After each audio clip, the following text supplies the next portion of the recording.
Προσαρμογή, πράξη, προσέγγιση. Βασισμένο στο ερωτηματολόγιο της αναπτυξιακής παρέμβασης στις διάχυτες αναπτυξιακές διαταραχές του Δ. Ιωάννη Βογενδρούκα του 2009. Στην ουσία το ερωτηματολόγιο χρησιμοποιεί τα 7 σημεία της προσαρμοστικής αντίδρασης κατά A.G. Neiris του 1972. Θα αναπτυχθούν στη συνέχεια.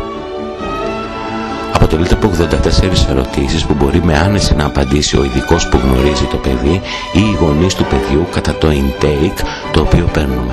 Τα αποτελέσματα καταγράφονται σε εύχρηστη ηλεκτρονική φόρμα, όπου και παρουσιάζεται η λειτουργικότητα του παιδιού ανά περιοχή, ανακύκλο ή ένα τεταρτημόριο, όπως θα δούμε στην πορεία.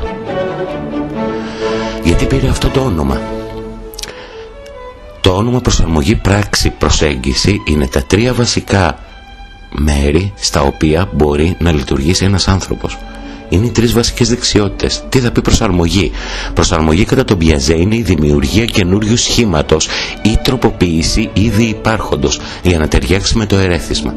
Απαραίτητη για την ποιοτική αλλαγή στην εξέλιξη του ανθρώπου. Επίσης είναι η διαδικασία εναρμόνισης προς το περιβάλλον με σκοπό την επιβίωση. Πράξη. Η πράξη είναι η ανώτερη λειτουργία του ανθρώπου, η ικανότητα της κατανόησης, σύλληψη της ιδέας και σχηματική παράσταση της στο νου, σχεδιασμού, συμβολική οργάνωση των κινήσεων και της διαδοχής τους για να γίνει η πράξη και εκτέλεσης, τελικός κινητικός προγραμματισμός, εξερχόμενο αποτέλεσμα, δεξιοτήτων μη οικείων. Προσέγγιση. Προσέγγιση σημαίνει πλησίασμα, επαφή. Η έμφυτη ανάγκη του ανθρώπου να δοκιμάζει νέες απαιτήσεις και προκλήσεις. Επίσης και πραγμάτευση και αντιμετώπιση κάποιου θέματος. Γιατί η συντομογραφία πυροΐτα? Απλούστατα, γιατί οι 3 βασικές λειτουργίες έχουν ακρονημιακά αρχή το πυρο και κατάληξη το ήτα. Ποιοι είναι οι στόχοι του ερωτηματολογίου πυροΐτα? Μια παρουσίαση της αναπτυξιολογικής εξέλιξης ενός παιδιού. Μια κωδικοποίηση των περιοχών δυσκολιών του παιδιού. Ένα αδρό screening των τομέων που δυσκολεύουν το παιδί στην προσαρμοστική αντίδραση. Το χτίσιμο ενός σταθερού υπόβαθρου με την οικογένεια όσον αφορά τις δυσκολίες του παιδιού. Ένας οδηγός του θεραπευτή για τα επίπεδα που λειτουργεί το παιδί. Το ερωτηματολόγιο αποσκοπεί στην αιτιολόγηση των δυσκολιών και όχι στην εκπαίδευση στις συγκεκριμένες δραστηριότητες του ερωτηματολογίου.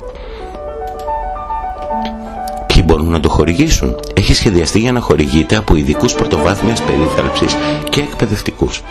Ταυτόχρονα μπορεί να χορηγηθεί σε γονείς κατά τη συμπλήρωση του λειτουργικού δυναμικού του παιδιού. Το σκοράρισμα όμως και η αιτιολόγηση γίνεται υποχρεωτικά από εξειδικευμένο στη χορήγηση και στο σκοράρισμα και στην αιτιολόγηση εργοθεραπευτή. Ας δούμε τα τεταρτημόρια στα οποία χωρίζεται η ανάπτυξη ενός παιδιού. Παίρνοντας λίγο τα πιαζετικά πρότυπα, θα δούμε ότι στο πρώτο τεταρτημόριο είναι η ηλικία 0 έως 1 ετών. Στο δεύτερο τεταρτημόριο 1 έως 2,5. Το τρίτο τεταρτημόριο 2,5 έως 4,5 και το τέταρτο τεταρτημόριο μετά τα 4,5 έτη. Ας προχωρήσουμε λοιπόν στο πρώτο τεταρτημόριο. Στο πρώτο τεταρτημόριο στην ουσία έχουμε να κάνουμε με βρέφος που οι βασικές του λειτουργίες είναι οι αυτόματες λειτουργίες, η θερμοκρασία, η κύκλη ύπνου, ξύπνιου, η αναπνοή, ο κύκλος των γενώσεων, η θρέψη, η ολοκληρωμένη νευρολογική λειτουργία, ο μυϊκός τόνος, η διατήρηση της κατάστασης και το σύστημα γενικότερα του ελέγχου επιβίωσης. Προχωρώντας στο δεύτερο τεταρτημόριο βλέπουμε ότι τα εξερχόμενα γίνονται πιο οργανωμένα αφού υπάρχει ένας σημαντικός συγχρονισμός κατάποσης, ρουφίγματος, ευέλικτη προσοχή, οπτικός έλεγχος και αναζήτηση, προσαρμοσμένη κίνηση, χρήση γεύσης υφής, θερμοκρασίας, φύσιγμα, δάγκωμα, μάσηση, γλύψιμο.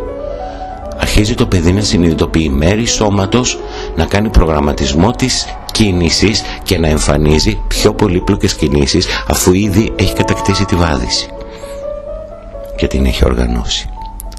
Προχωρώντας στο τρίτο τεταρτημόριο, το παιδί εμφανίζει ισχυρότερες πια λειτουργίες όπως είναι η πρόθεση, η διατηρούμενη προσοχή, η εργαζόμενη μνήμη, η επιλογή στόχου, εναλλακτικότητα πλάνων, σχεδιασμός, στρατηγικές, και εκτέλεση στρατηγικών και αξιολόγηση, επίλυση προβλημάτων, εθελοντική συμπεριφορά, η χρήση της ομιλίας πια ισχυρότερα για την οργάνωση του χωροχρόνου και στις δραστηριότητες του περιβάλλοντος.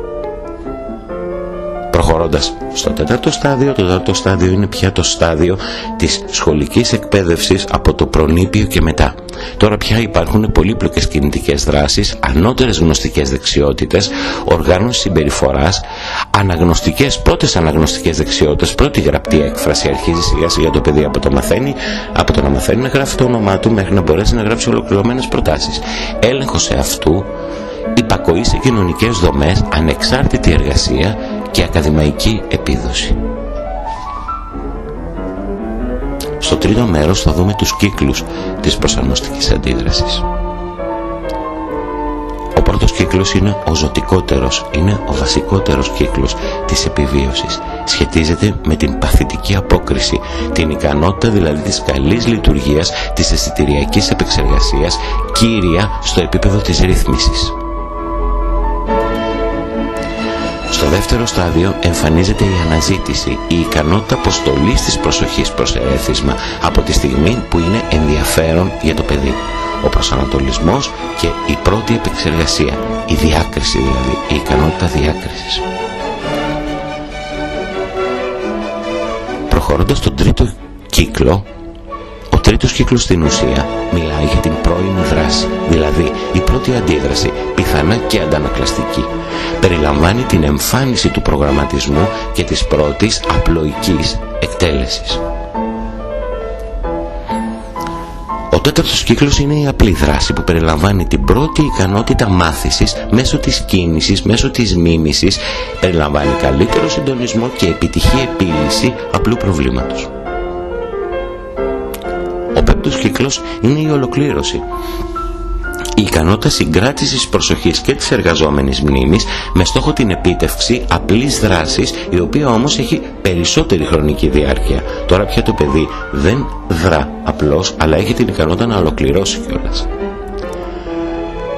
Προχωρώντας και κάνοντας πιο σύνθετη τη δράση, προχωράμε στο 6.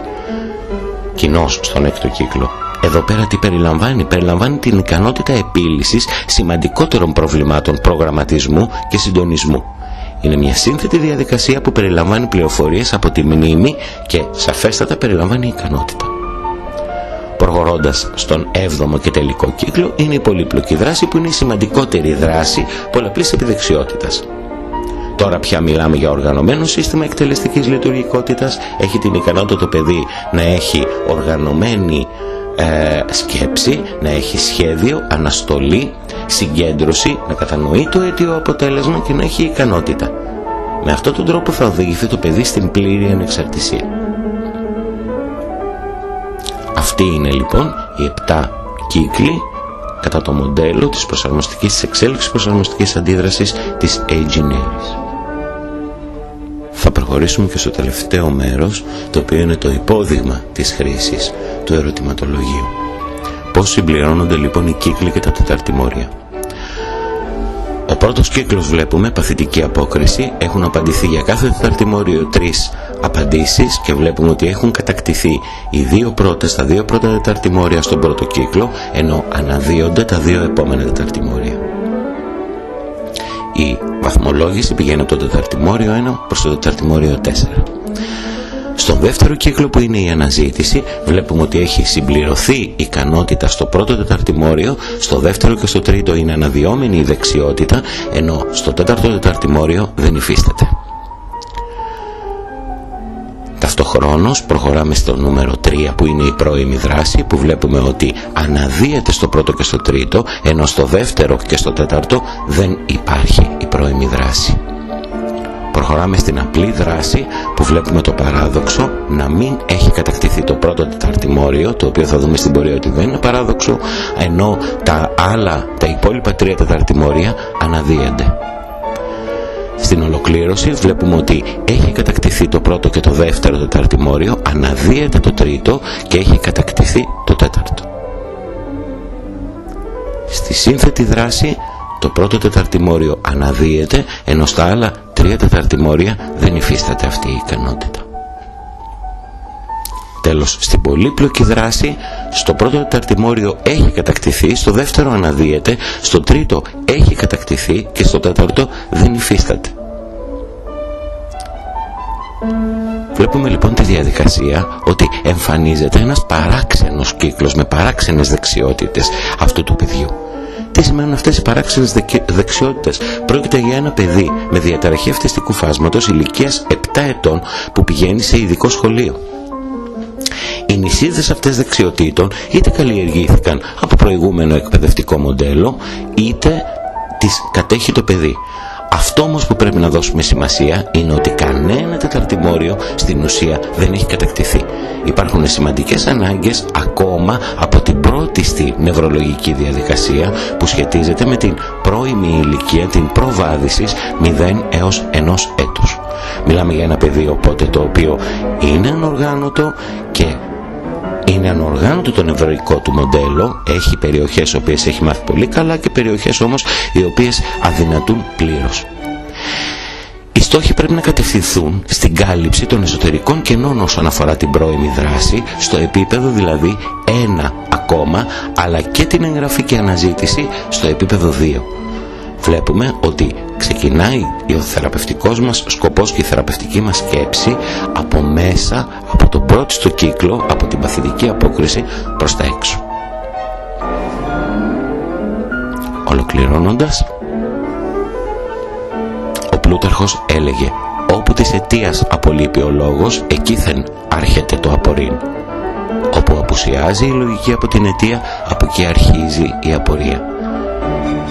Το συγκεκριμένο ερωτηματολόγιο έρχεται να δώσει άλλο ένα λιθαράκι μέσα στη διαδικασία αιτιολόγησης της εικόνας ενός παιδιού.